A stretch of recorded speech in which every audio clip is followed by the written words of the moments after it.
Naik PhD పొందడం మన గ్రామానికి చాలా గర్వకారణం.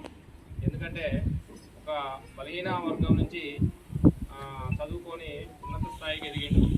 ఆయన ఎడ్యుకేషన్ మొత్తం కూడా ఉస్మానియా యూనివర్సిటీలో సాగింది. తర్వాత సెంట్రల్ యూనివర్సిటీలో కూడా చదువుకున్నాడు.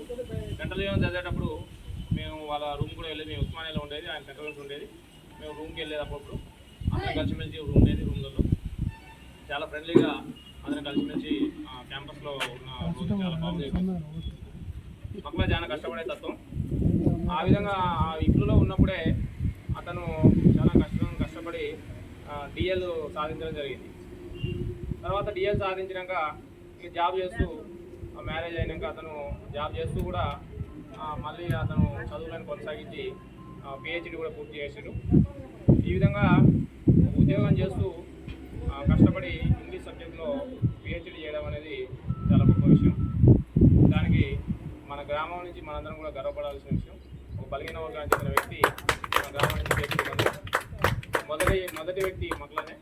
నా తెలిసి మన గ్రామంలో ఇంకెవరు కూడా బలహీన వర్గాల నుంచి ఎవరు కూడా ఈ స్థాయికి ఎదిగిన వ్యక్తులు, పిహెచ్డి స్థాయికి ఎదిగిన వ్యక్తులు ఎవరు కూడా లేరు. కాబట్టి దీనికి మనందరం కూడా చాలా చెప్పుకోదగ్గ విషయం. కాబట్టి ఈరోజు మనం మక్కలని సన్మానించుకోవడం మనందరూ కూడా చాలా గొప్ప విషయం. ఇది సందర్భంగా మక్కలకి మరోసారి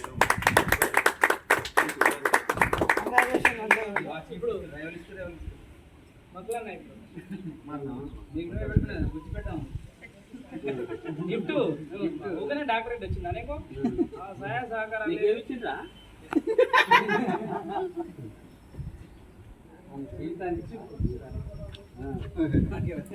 చూడు ఒకవైపు చూస్తారా?